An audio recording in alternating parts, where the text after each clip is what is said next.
DSLR 카메라를 구매하고 사용한 지 벌써 9년이 조금 넘었는데요. 그 기간 동안 저는 카메라를 4번 정도 변경했습니다. 450D, 7D, 5막삼, 6두막 이 4가지를 사용했었습니다. 지인을 통해 다양한 카메라를 만져보고 알아낸 저만의 노하우, 입문자 DSLR 고른 법 지금부터 시작합니다. 많은 사람들이 고가의 DSLR을 구매하고 시작합니다. 하지만 지금 이 영상을 보고 계신 분들 중 전문직으로 사진을 하시려는 분들 10명 중 1명도 안 될 거라고 생각합니다. 그렇지 않나요? 카메라 회사는 총 3가지로 분류해서 카메라를 내놓았습니다. 보급기, 중급기, 고급기로 나뉘는데 어떻게 보면 가격대별이라고 생각하시면 됩니다. 적당하고, 비싸고, 존나 비싸고 3가지로 분류되어 있죠. 자, 여기서 여러분들의 사용 용도에 따라 DSLR을 구매해야 하는데 여러분들은 어떤 용도로 DSLR을 구매하려고 하시나요? 가볍게 카페 사진, 여행 사진, 일상 사진 등등 딱히 전문을 요하지 않는 사진을 촬영하시려고 구매하시는 분들은 보급기를 추천드립니다. 왜 보급기를 추천드렸을까요? 기본적으로 스마트폰으로도 충분히 촬영이 가능하기 때문입니다. DSLR로 찍는다고 솔직히 다 잘 나오는 거 아닙니다. 스마트폰의 경우 DSLR보다 더욱 사진에 특화되어서 필터와 다양한 효과로 예쁜 사진을 얻을 수 있습니다. 반면 DSLR은 찍으면 생각했던 것과 다르게 만족하지 않는 사진이 나옵니다. 개인적인 생각이지만 DSLR은 사진을 찍는다고 해서 다 예쁘게 나오는 게 아닌 듯 합니다. 예를 들자면 DSLR 사진 원본은 가공이 되지 않은 원석 같은 거라고 생각합니다. 시대가 많이 바뀌었습니다. 필름 카메라의 경우는 촬영 후 후보적이라는 개념이 없었기 때문에 색감에 대해 정말 민감했었습니다. 하지만 DSLR은 후보적으로 얼마든지 색감을 만들어낼 수 있습니다. 원석을 보석으로 만들어내는 과정을 거쳐야 사진이 정말 예쁘게 나옵니다. 다시 보급기에 대해 말씀드리겠습니다. 보급기, 말 그대로 보급기입니다. 가격도 적당하고 가지고 있으면 인싸가 된 느낌마저 듭니다. DSLR을 가지고 있다라는 분위기를 내고 싶은 분들에게 정말 추천드립니다. 렌즈 구성만 잘 맞추면 자신이 원하는 느낌의 사진을 대부분 담아낼 수 있습니다. 처음 입문하시는 분들에게 추천드립니다. 취미생활 좀 해봐야지, 그래도 이 정도는 돼야지 하시는 분들에게는 중급기를 추천드립니다.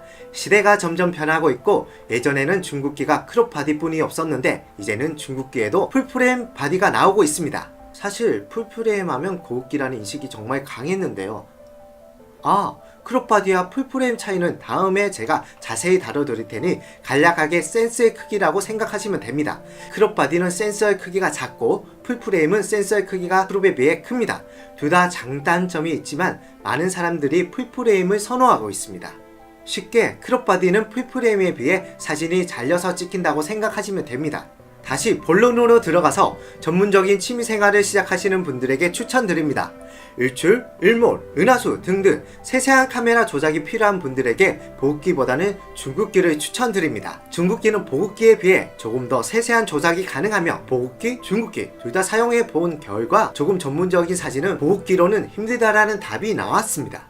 실제로 저도 중급기를 촬영하고 있습니다. 그만큼 중급기만 있어도 충분히 전문적인 사진을 남길 수 있습니다. 자기가 돈이 좀 많다, 그래도 이왕 살 거 좋은 거 사야지 하는 분들에게 고급기를 추천드립니다. 저도 고급기를 써본 경험이 있는데 5막삼이라는 카메라였습니다. 그때 당시 7D라는 중급기를 사용하다가 웰린 촬영에 한계가 느껴져서 5막삼으로 갈아탔는데 정말 이게 고급기라고 생각이 들더군요. 하지만 저는 고급기를 사용하다가 중급기로 다시 다운그레이드했습니다. 이유가 뭘까요? 솔직히 제가 촬영하는 사진에는 고급기의 기능이 크게 필요가 없더라고요. 이제는 중급기에도 풀프레임이 있고 고급기와 견주어도 퀄리티 있는 사진을 남길 수 있습니다. 경험자로서 예전에는 중급기와 고급기 차이가 심했는데 이제는 그렇게 심하지 않은 것 같습니다. 중급기에서 부가적인 기능만 추가된 게 고급기가 된 느낌? 저는 딱 이 정도 느낌이더라고요.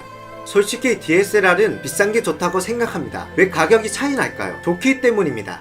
경제적으로 여유가 되시는 분들은 고급기로 가시고, 그래도 전문적인 사진을 찍어보겠다고 의지를 가지신 분들은 중급기로 가시고, 솔직히 DSLR이 너무 비싸다고 생각하고 그래도 DSLR을 원하시는 분들은 보급기로 가시면 됩니다. 여러분, 무조건 좋은 것만 찾지 마시고 자신이 어떤 사진을 찍을지 생각하고 효율적으로 맞춤식 DSLR을 구매하셨으면 합니다.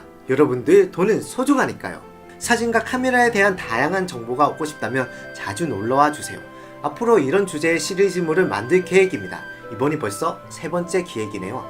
다음번에는 더 좋은 내용으로 찾아뵙도록 하겠습니다. 아 참! 구독은 필수입니다. 다음에 또 봐요.